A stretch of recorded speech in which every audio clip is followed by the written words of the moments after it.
10-second difference, game clock, shot clock, Curry, spinning, corkscrew move, inside, no! Paul gathers it in, clock at 3, Curry, 3! Oh! Oh, there's the mean! What a shot!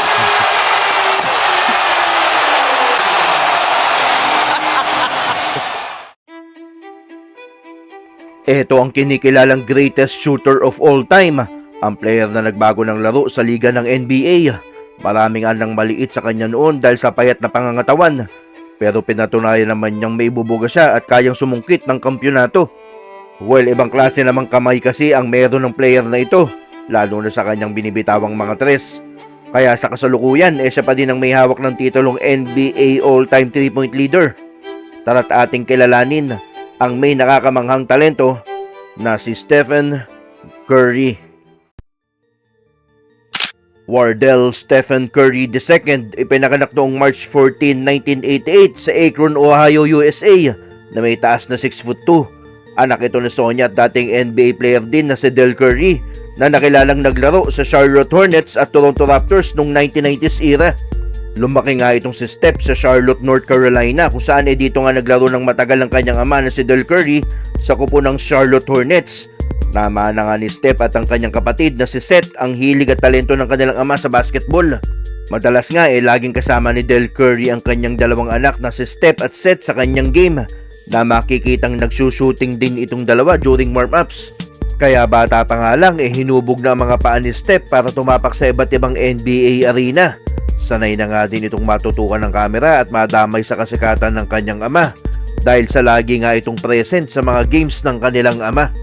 Nang nag-retire ang kanilang ama sa paglalaro sa NBA noong 1992, bumalik ang pamilya Curry sa Charlotte, kung saan dito na naglaro ang batang si Steph sa Charlotte Christian School nung high school. Bagamat kumakamada nga ito ng 50% from 3-point line nung high school, wala nga mga bigating eskwelahan ang gustong kumuha dito dahil sa pangangatawan nito at hindi nga gaanong katangkaran. Pero despite of that, makikitaan na ito ng work ethic in the drive at dedication. He was named All-Conference and All-State at pinangunahan ng kanyang eskwelahan sa 3 conference title and 3 state playoff appearances. Pero despite of achievements, wala nga gustong kumuha dito para maglaro sa kolehiyo dahil sa undersized nga ang tingin dito. Kaya pinili na lang ni Steph maglaro sa Davidson College, who had aggressively recruited him. In his first collegiate game, gumawa ito ng 15 points pero nagkaroon ito ng 13 turnovers. Sa sumunod na laro kontra Michigan, nagtala ito ng 32 points, 4 na assist at 9 na rebounds. Tinapos nga ni Steph ang season na pinangunahan ng Southern Conference sa scoring with 21.5 points per game. Pumapangalawa nga ito as a freshman sa buong Amerika sa scoring in college basketball, behind Kevin Durant na nooy naglalaro sa Texas. At dahil nga sa scoring ni Steph, tinulungan niyang Wildcats na nagkaroon ng 29-5 overall record and a Southern Conference regular season title. Sa pagtatapos nga ng freshman season ni Steph, naparangalan itong Southern Conference Freshman of the Year SoCon Tournament MVP. Napili pa itong maglaro sa Team USA for 2007 FIBA Under-19 World Championships, in which he averaged 9.4 points, 3.8 rebounds, and 2.2 assists in 19.4 minutes para masungkit ng Team USA ang silver medal. Pagdating ng kanyang sophomore season, nadagdagan ng tangkad ni Curry at ito ay naging 6'2" at pinangunahan na naman ng Southern Conference sa scoring, averaging 25.5 points per game, 4.7 rebounds per game, at 2-point assist per game. Pinamunuan nga nitong Wildcats to a 26-6 regular season record and a 20-0 conference record. Nagresulta nga ang magandang nilalaro ni Steph nang makamit ng Davidson Wildcats ang 3rd straight NCAA tournament bid. On March 21, 2008, nakatapat ng Wildcats ang 7th seeded na Gonzaga Bulldogs. Dito ay nagtala si Steph ng 30 points sa kalahati pa lang ng buong laro. Nasungkit nga ng Davidson ang kanilang unang kampyonato sa NCAA tournament since 1969 na may score na 82-76. Sa labang iyon, kumamada si Curry ng 40 points na may 8 for 10 from the rainbow line. Curry was named the most outstanding player of the Midwest region of the 2008 NCAA tournament. Pagdating ng junior season, nagsaad si Curry na gusto nito mahasa bilang isang point guard. dahil yun ang nakikita niyang magiging posisyon niya pag nakatapak siya sa NBA. On November 18, 2008, bagamat natalo ang Davidson sa Oklahoma Sooners sa score na 82-78, nagtala naman si Curry ng pambihirang performance na umiscore ng 44 points. Sa kanyang final season as a college player, he averaged 28.6 points, 5.6 assists, and 2.5 steals. Sa nakakamanghang pinakita ni Curry sa kolehiyo, pinatunayan niyang hindi pangangatawan at height ang susi sa basketball. Kaya on June 25, 2009, sakto sa kaarawan ng kanyang ama, Curry was selected as the 7th overall pick in the 2009 NBA Draft by the Golden State Warriors. Sa pagkuha nga kay Curry ng Warriors, karamihan nga sa meron sinasabing hindi na uubra si Curry sa next level na NBA. Pero ito ang gustong patunayan ni Coach Don Nelson ng Warriors na epektibo ang kanyang sistema na tinawag na Nelly Ball, kung saan run and gun offense ng mga maliit na player who can create mismatches by outrunning their opponents. Sa kanyang rookie season, Curry averaged 17.5 points, 4.5 rebounds, 5.9 assists, at sinamahan pa ng 1.90 steals sa 36.2 minutes nitong paglalaro. Not bad nga for a rookie. Umiscore nga ito ng 30 plus points ng 8 beses, setting the most 30-point games by any rookie in 2009 to 2010. Curry was sensational. Naging 6th rookie in NBA history nga ito na nagtala ng 35-10-10 nang nag-rehistro ito ng kanyang unang triple-double with 36 points, 13 assists, at 10 rebound kontra Clippers on February 10. Sa pagtatapos nga ng season finale ni Curry as a rookie kontra Blazers, kumamada ito ng kanyang career high 42 points, 9 rebounds, at 8 assist. Tinapos ni Curry ang kanyang unang season sa NBA with 166 3-pointers, which were the most ever by a rookie in NBA history.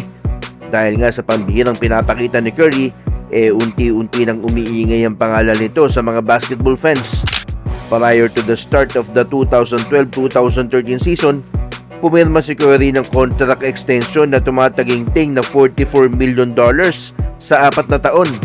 Sa pagdating nga ni Klay Thompson sa koponan, nagkaroon ng backcourt tandem si Curry na lalong nagpahirap sa mga nakakarap na katunggali. Napapawaw na lang ang mga nanonood dahil sa pambihirang perimeter shooting. Dahil nga sa kanilang reputasyon, tinawag ang dalawa na Splash Brothers. On February 27, nagtala ito ng 54 points kontra Knicks. Ito nga ang career best and then franchise record with 11 3-pointers, becoming first player in NBA history na umiscore ng 50 plus points habang tumikada ng 11 tres, at naging unang player sa kasaysayan ng NBA na nagtala ng 50 plus na puntos habang tumikada ng 10 plus 3-pointers in a game. Pagdating ng 2014-2015 season, kinuha ng Warriors si Chicago Bulls shooter Steve Kerr as a new head coach. Dito, napakawalang ng totoong kalibre ng kanilang prangkisa.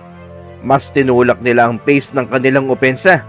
Mas maraming tres ang kanilang itinitikada at sila ang nagumpisa ng pace and space era sa liga. Ang tinakbo kasing motion offense ng Warriors noon ay tadtad ng screening at cutting na dalawa lang ang options na binibigay sa kalabang depensa. Either dakdak sa loob o wide open 3 mula kay Curry at Klay. Pipili na lang sila. At nang madagdag pa si Livingston sa sistema, si Draymond Green sa starting 5 nila, mas naging sakit ng ulo pa sila ng depensa. Small ball lineup ang naging bangungot ng mga nakakalaban nilang prangkisa.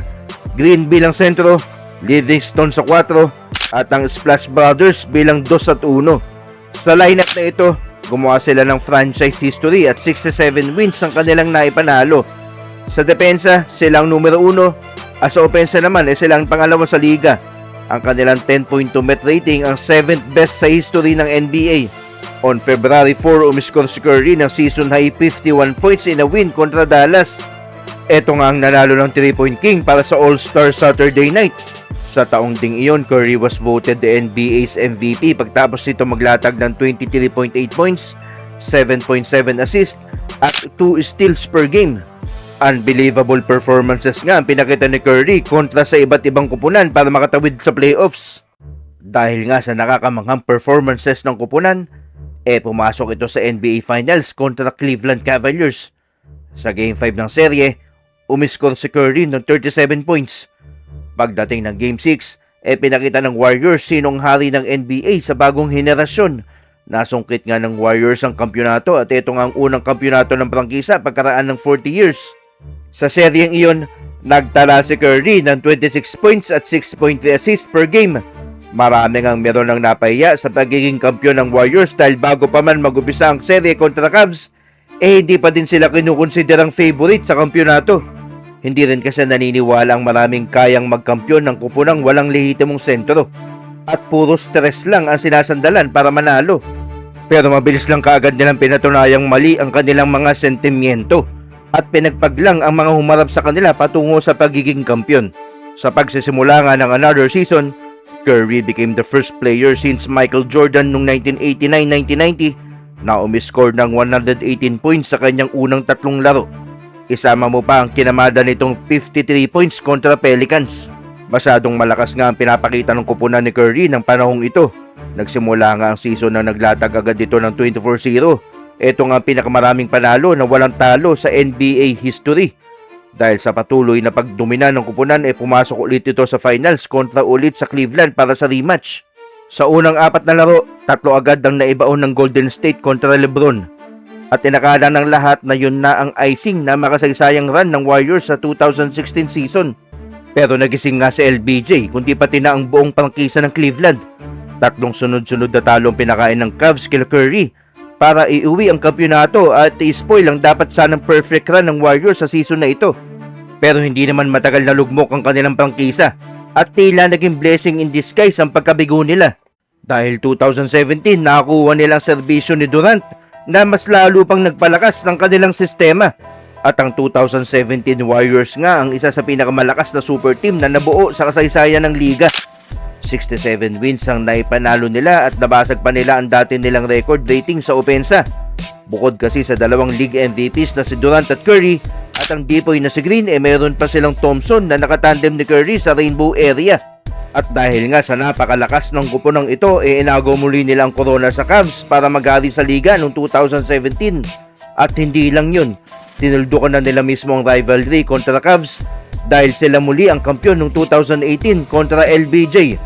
At makalipas lang ang 4 na taon, nagbalik ito sa NBA Finals at sinungkit ang isa na namang kampyonato kontra Celtics. Bukod nga sa kanyang NBA career, nakailang ginto na nga ang nakubra ni Curry suot ang uniforme ng Amerika. Simula sa FIBA World Cup noong 2014 sa Spain at 2010 sa Turkey. At sa kasalukuyan nga kinamangha lalo ng mga basketball fans sa buong mundo ang performance ni Curry para makakuha ang ginto sa 2024 Olympics sa Paris. A 4-time NBA champion, a Finals MVP, and a 2-time NBA MVP of the season, and a holder of numerous other records. One of the most successful players in the NBA. Libo-libong fans nga ang sumusugod at every arena, lining up 20 and 30 deep, umaasang masulyapan kundi makakapagpapirma. His flashy play and unbelievable threes made him a fan favorite. Hindi nga lahat nabibiyayaan ng tangkad at athleticism, pero lahat ay matututong pumasa, mag-dribble at tumira. Curry is a proof that if you work hard enough, you can still find ways to dominate no matter what your size is. Like the baby-faced assassin, Steph Curry. 6 assists for Green. Curry on 3. Let's go!